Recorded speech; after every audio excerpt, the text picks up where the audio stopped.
आज आपण अर्थव्यवस्था जो येणाऱ्या आपल्या गट क पूर्व परीक्षा आहे म्हणजे तलाठी भरती व अन्य जे काही पदे भरले जाणार आहेत त्यासाठी अर्थव्यवस्था हा आपल्याला विषय विचारला जातो 15 मार्कासाठी आणि याच्यामध्ये आपण जास्तीत जास्त कसे मार्क मिळवू शकू? म्हणजे 15 पैकी साधारणतः 13 प्लस किंवा 15 पैकी 15 कसे मिळवण्यासाठी जे काही महत्त्वाचे घटक आहेत किंवा सिलेबसला जे दिलेले आहेत त्यावर आणि या अगोदर आलेले जे क्वेश्चन पेपर आहेत ते आपण चाळले आणि त्यानुसार हे महत्त्वाचे आपण जे अभ्यासक्रम आहे तो अरेंज केलेला आहे.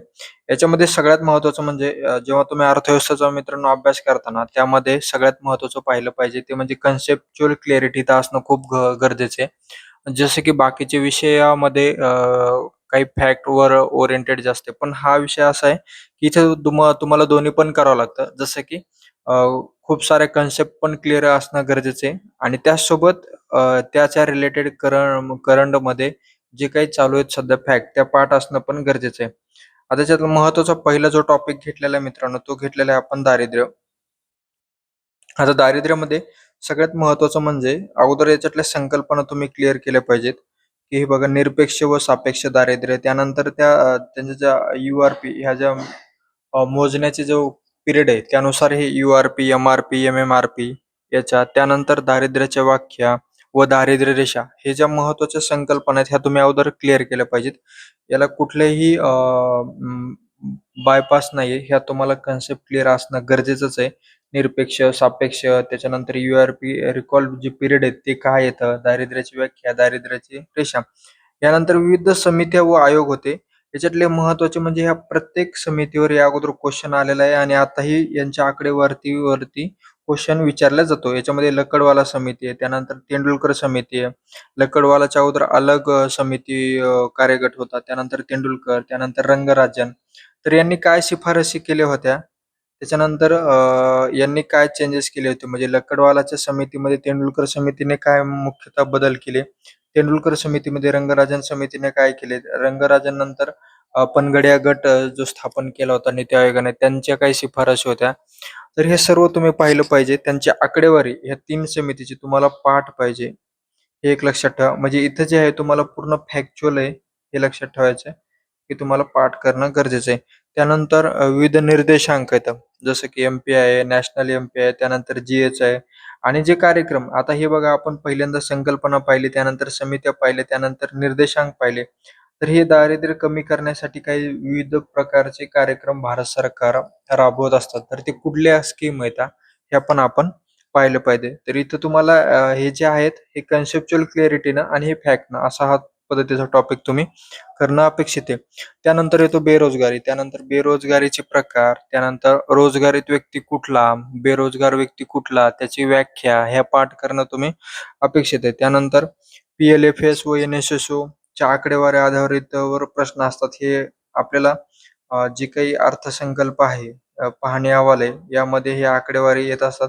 ते तुम्ही पाहू शकता किंवा जे अपडेटेड पुस्तक आहेत तुम्ही जे कुठले रेफर करता देसले सरांचं वगैरे त्यामध्ये पण ही आकडेवारी दिलेली असते. त्यानंतर प्रासंगिक रोजगार, नियमित रोजगार, त्यानंतर रोजगारीचे विविध प्रकार आहेत. त्या सीमांतिक ज्याच्यामध्ये उत्पादकता आपण झिरो म्हणतो, प्रच्छन्न बेरोजगारी असे विविध बेरोजगारीचे प्रकार आहेत, हंगामी. ह्या सगळ्या तुम्ही डेफिनेशन इथं पाठ करणं अपेक्षित आहे. त्यानंतर विकासाचे निर्देशांक डेव्हलपमेंट इंडिकेटर्स याच्यामध्ये महत्त्वाचं आहे. एस-डी-आर ह्युमन डेव्हलपमेंट जो इंडेक्स आहे एस-डी-आय, आय-एस-डी, जी-डी-आय, जी-ई-एम सह हे वेगवेगळे जे डेव्हलपमेंट इंडिकेटर्स आहेत ना, हे तुम्ही सर्वांचे सर्व याचे जे महत्त्वाचे निर्देशांक आहेत म्हणजे सहसा आयाम व निर्देशांकावर प्रश्न विचारले जातात आणि जास्त एखाद्या वेळेसच की कुठल्या देशाचा कोणता क्रमांक आहे हे विचारलं जातं. पण शक्यतो यांचे जे आयाम आहेत म्हणजे एस-डी-आय कुठल्या आयामावरून काढला जातो यावरती प्रश्न विचारले जातात. हे तुम्ही पाठांतर करणं गरजेचं आहे. त्यानंतर आंतरराष्ट्रीय व्यापार याच्यामध्ये आयात निर्यात आहे सर्वाधिक आयात निर्यात करणारे देश कुठले? त्यांच्यानंतर ते कोणता वस्तू गट, कोणती सेवा गट तो देश आयात जास्त करतो किंवा निर्यात जास्त करतो किंवा कुठलं राज्य अ, भारतातून दुसऱ्या देशांना जास्त निर्यात करतं किंवा आयात करतं हे त्याच्यामध्ये कमी कन्सेप्ट येतात. जसं की सेस च्याबद्दल विशेष आर्थिक क्षेत्र आहे. त्यानंतर रुपयाचं अवमूल्यन, रुपयाचं अवमूल्यन म्हणजे काय? त्यानंतर ते कधी केलं? 3 वेळेस केलं तर किती प्रमाणामध्ये केलं? आणि कोणत्या चलनासोबत केलं? हे एक महत्त्वाचं आहे. त्यानंतर एफ-डी-आयमध्ये अ, जे विविध देश आपल्या देशामध्ये हे करता गुंतवणूक करता, मग त्यांचे काय मार्ग आहेत? त्यानंतर कोणत्या क्षेत्राला किती प्रमाणात एफ-डी-आयला परमिशन दिलेली आहे? ह्या गोष्टी इथं तुम्ही करणं अपेक्षित आहे. त्यानंतर राष्ट्रीय उत्पन्न महत्त्वाचा टॉपिक आहे आणि कन्सेप्च्युअल आहे. याच्यामध्ये बघा जी-डी-पी, जी-एन-पी, घसारा, त्यानंतर हे जे येतं, हे जी-डी-पी, जी-एन-पी त्यानंतर घसारा हे इथे तुम्ही कन्सेप्ट एकदा क्लिअर केली त्यानंतर हा फक्त तुम्हाला रिव्हिजनचा भाग उरतो किंवा गरज पण नाही. जी-डी-पी म्हणजे एखाद्या भौगोलिक क्षेत्रामध्ये, जी-एन-पी म्हटलं की तिथं नागरिक असतो. भलेही मग तो देशाच्या बाहेर असो, आपल्या जे भौगोलिक सीमा आहे त्याच्या बाहेर जरी असला आणि देशाचा नागरिक असला तर ते जी-एन-पी मध्ये कन्सिडर केलं जातं. इथं अशा काही गोष्टी येतात की तुम्ही ज्या कन्सेप्ट क्लिअर केल्या पाहिजेत. तर इथं तुम्ही कन्सेप्ट क्लिअर केल्या पाहिजे. त्यानंतर ह्या जे राष्ट्रीय उत्पन्न मोजतात, तर त्याची पार्श्वभूमी म्हणजे इतिहासामध्ये गेलं तर दादाभाई नौरोजी यांनी पहिल्यांदा प्रयत्न केला होता. त्यानंतर विविध समित्या आल्या. मग त्या अशा राष्ट्रीय उत्पन्न समिती ती कधी स्थापन झाली, त्याची तारीख, तिचे अध्यक्ष, तिचे सदस्य, या सगळ्या गोष्टी तुम्ही इथे करणे महत्त्वाचं ठरतं. त्यानंतर राष्ट्रीय उत्पन्न मोजण्याच्या पद्धती कुठल्या? त्यानंतर आधारभूत वर्ष, आता कोणतं वर्ष आहे? त्यानंतर सी-एस-ओ, एन-एस-एस-ओ ह्या ज्या संघटना आहेत ह्या ज्या मोजतात त्यांची जी आकडेवारी आहे ती पण तुम्ही पाहिली पाहिजे आणि ती पाठ केली पाहिजे. त्यानंतर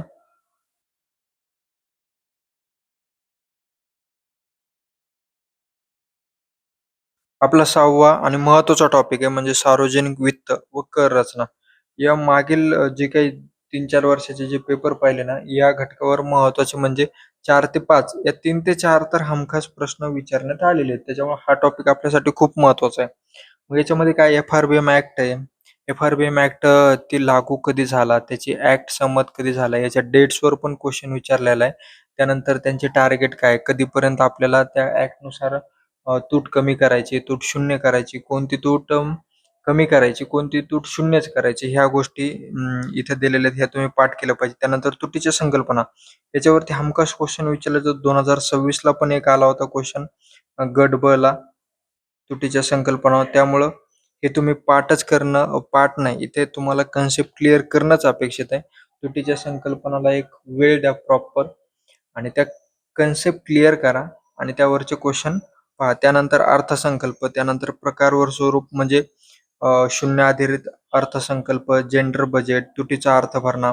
शून्य आधारित अर्थसंकल्प कोणी मांडला अगोदर, महाराष्ट्रामध्ये कोणी मांडला, त्यानंतर त्याचे फायदे तोटे काय आहेत, त्या अगोदर कुठले अर्थसंकल्प, ते पारंपरिक अर्थसंकल्प, आउटकम बजेट असे वेगवेगळे जे होते ते तुम्ही पाहणं गरजेचं आहे. त्यानंतर महसुली व भांडवली जमा खर्च, मग याच्यामध्ये कोणते जमा ही महसुली जमा आहे, कोणती जमा ही भांडवली जमा आहे, कुठला खर्च हा भांडवली खर्च आहे, महसुली खर्च, हे तुम्ही पाठ करणं किंवा कन्सेप्ट क्लिअर करणं महत्त्वाचं आहे. त्यानंतर वित्त आयोग, वित्त आयोगाच्या कलमावर बऱ्याचदा क्वेश्चन विचारला आहे. त्यानंतर वित्त आयोग हे अर्धन्यायिक आहे. त्यानंतर त्याची स्थापना कोण करतं, त्याच्या विविध वित्त आयोगाचे अध्यक्ष जे मागे आतापर्यंत स्थापन झालेले आहेत त्यांचे त्यांचे सचिव विचारलेले आहेत आणि त्यांच्या शिफारसी यावरती पण क्वेश्चन आलेले आहे. त्यामुळे तुम्ही इथे ते पाठ करणं गरजेचं आहे. त्यानंतर व लेखा परीक्षण, त्यानंतर कॅग आहे, त्यानंतर विविध संसदीय समित्या असतात. मग कॅगचं कलम काय आहे, त्यांच्या सदस्याची नेमणूक काय कोण करतं आणि हे आपल्याला राज्यशास्त्र या विषयामध्ये पण महत्त्वाचं आहे कॅग हा टॉपिक. त्यामुळे हा दोन्हीकडे पण फायद्याचा होतो तुमचा. त्यामुळे इथं यांची कलम, यांच्या शिफारसी, त्यानंतर यांच्यावर नियंत्रण कोणाचं असतं, त्यांना काढण्याच्या पद्धती, हे सर्व तुम्ही करणं गरजेचं आहे. त्यानंतर कर संरचना हा सेपरेट आपण टॉपिक दिला नाही, यामध्येच आहे. जीएसटी व कर समित्या, विविध कर समित्या, त्यानंतर प्रत्यक्ष व अप्रत्यक्ष कर यातील फरक, जो की जीएसटी वगैरे आलाय हे तुम्ही करणं गरजेचं आहे. त्यानंतर आपली भारतीय अर्थव्यवस्था, हे राष्ट्रीय उत्पन्नासोबतच हे पण करा. क्षेत्रीय कल म्हणजे कृषी, उद्योग व सेवा क्षेत्र, विशेषतः जीडीपी मधील व रोजगारातील प्रमाण. हे वाक्य खूप महत्वाचं आहे, हे लक्षात ठेवा की भारतीय जी अर्थव्यवस्था होती अगोदर आपण तिला कृषी आधारित अर्थव्यवस्था म्हणायचो. मग सध्या रोजगारातलं जे प्रमाण आहे भारतीय अर्थव्यवस्थेमध्ये, कृषीमध्ये जे रोजगार होते ते कमी झालेले आहेत. मग भारतीय अर्थव्यवस्थेचा कल कुठे जातोय, तर सेवा आधारित होते का, हे पाहणं गरजेचं आहे. त्यानंतर वैशिष्ट्य, भारतीय अर्थव्यवस्थेची प्रमुख वैशिष्ट्य, जे की भारतीय अर्थव्यवस्था कशी आहे म्हणजे कृषी आधारित आहे, उद्योग आधारित आहे, सेवा वेगवेगळे यामध्ये पैलू येतात जसं की रोजगार कोणता उद्योग जास्त देतो, भारतीय अर्थव्यवस्थेमध्ये उत्पन्न कोणतं क्षेत्र देतं सगळ्यात जास्त, त्यानंतर रोजगार देणारं क्षेत्र कोणतं? हे सगळे जे अर्थव्यवस्थेचे प्रमुख वैशिष्ट्य आहेत, हे तुम्ही याच्यामध्ये पाहिलेले आहेत. आणि जो आहे आपला शासकीय योजना याच्यामध्ये विविध जे आपण मागं बघितले जसं की बेरोजगारी आहे, दारिद्र्य आहे, त्यानंतर विविध सेक्टर येतं भारतीय अर्थव्यवस्थेमधले. त्या प्रत्येक सेक्टरमध्ये म्हणजे इम्प्रूव्हमेंट करण्यासाठी किंवा विविध धोरणं शासन राबवत असतं. मग हे कुठल्या महत्त्वाच्या योजना येतात. तर ह्या शासकीय योजना आपल्याला पाठ करणं अपेक्षित आहे. इथे कन्सेप्च्युअल क्लॅरिटी प्लस त्या फॅक्ट येतात. त्या एक्झॅक्ट तुम्हाला पाठ असणं अपेक्षित आहे. ती डेट, ती इयर तुम्ही पाठ करणं खूप खूप महत्त्वाचं आहे. मग यासाठी तुम्ही वेगवेगळ्या ट्रिक लावा, पण काही करून त्या डेट, त्या फॅक्ट, त्याच्यानंतर त्यांचे महत्त्वाचे धोरणं, त्याच्यानंतर महत्त्वाचे टार्गेट म्हणजे ती कोणासाठी एक्झॅक्ट योजना आहे, हे तुम्ही पाठ करणं अपेक्षित आहे. आता जेव्हा ग्रामीण विकासमध्ये मनरेगा आहे.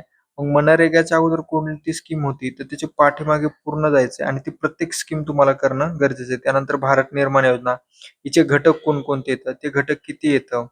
त्यानंतर कधी योजना सुरू केली, कोणत्या मंत्रालयानं सुरू केली, हे तुम्ही महत्त्वाचं आहे. त्यानंतर शहरी विकास योजना, महिला व बाल विकास याच्यावरती हमखास क्वेश्चन असतो. कृषी विकास योजना, वित्तीय समावेशनाच्या योजना, जी आपली जनधन आपण म्हणतो योजना, याच्यावरती नेहमी क्वेश्चन आलेला आहे की ती कधी सुरू केलेली. तर हा वित्तीय समावेशांचा एक भाग आहे. त्यानंतर कौशल्य विकास योजना, या प्रत्येक याच्यामध्ये भरपूर साऱ्या स्कीम आहेत. त्या प्रत्येक स्कीम तुम्ही त्यांच्या डेट, ते कोणत्या मंत्रालयाने सुरू केल्या आणि त्या विशेषतः कोणासाठी सुरू केल्या आणि त्यांचे महत्त्वाचं त्या योजनेचं भर कशावर आहे किंवा उद्दिष्ट काय, हे तुम्ही पाठ करणं गरजेचं आहे.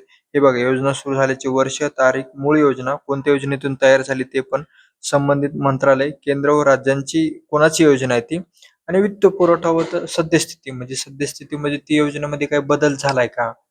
का त्या योजनेमध्ये नवीन काही ॲड केलंय का? किंवा त्या योजनेची सद्यस्थिती पाहणं तुम्ही, पाहणी अहवाल म्हणा, या विविध तुमचं जे कोणी जे कोणतं रेफरन्स बुक आहे सध्या अप टू डेट, त्याच्यामध्ये तुम्ही ते स्वतः अपडेट केलं पाहिजे, असेल तर चांगलंच आहे. त्यानंतर बँकिंग, बँकिंगमध्ये आर-बी-आय, त्यानंतर मग आर-बी-आयची स्थापना कधी झाली, त्यानंतर राष्ट्रीयकरण कधी झालं, त्यानंतर किमान निधी पद्धत काय, मौद्रिक धोरण काय, पतनियंत्रणाचे संख्यात्मक व गुणात्मक साधने कोणकोणती येतं, त्यानंतर प्रत्यक्ष साधने कोणती, अप्रत्यक्ष साधनं कोणती, याच्यावरती नेहमी क्वेश्चन विचारला जातो. त्यामुळे तुम्ही इथे फॅक्ट प्लस कन्सेप्च्युअल असं दोन्ही क्लिअर करणं गरजेचं आहे. त्यानंतर मग विविध जे आपले व्यावसायिक बँका येतात त्यांचं राष्ट्रीयकरण कधी झालं, त्यानंतर 2दा राष्ट्रीयकरण झालं. तर मग कधी 50 होतं करोड होतं, कधी 200 करोड होतं. किती बँकाचं झालं हे तुम्ही पाठ करणं गरजेचं आहे. अग्रणी बँक योजना कधी सुरू झाली, कोणत्या समितीच्या शिफारशीनुसार झाली, या अग्रणी बँक योजनेचे उद्दिष्ट काय आहेत हे लक्षात घेणं महत्त्वाचं आहे. त्यानंतर लघु पेमेंट बँका, बँकिंग लोकपाल, या लोकपालवरती क्वेश्चन आलेला आहे. त्यानंतर अग्रक्रम क्षेत्र कर्ज पुरवठा किती टक्के करावा लागतो, ते क्षेत्र कोणती येतं, सध्या कोणती येतं. त्यानंतर नरशिंह समिती 1 व 2 त्यांच्या शिफारशी काय आहे, त्या कोणासाठी होत्या, हे एक तुम्ही पाठ करणं गरजेचं आहे.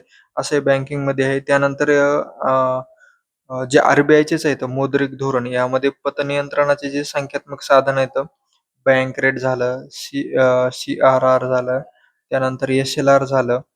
हे जे आहेत यांच्यातला महत्त्वाचा फरक काय आहे, हे कशासाठी वापरले जातात, हे पण तुम्ही करणं गरजेचं आहे. त्यानंतर आंतरराष्ट्रीय संस्था, यामध्ये आंतरराष्ट्रीय नाणेनिधी IMF व वर्ल्ड बँक ह्या तर खूप महत्त्वाच्या. आता याच्यासोबत आणखीन तुम्हाला करता आल्या तर त्याही तुम्ही करून घ्यायच्या.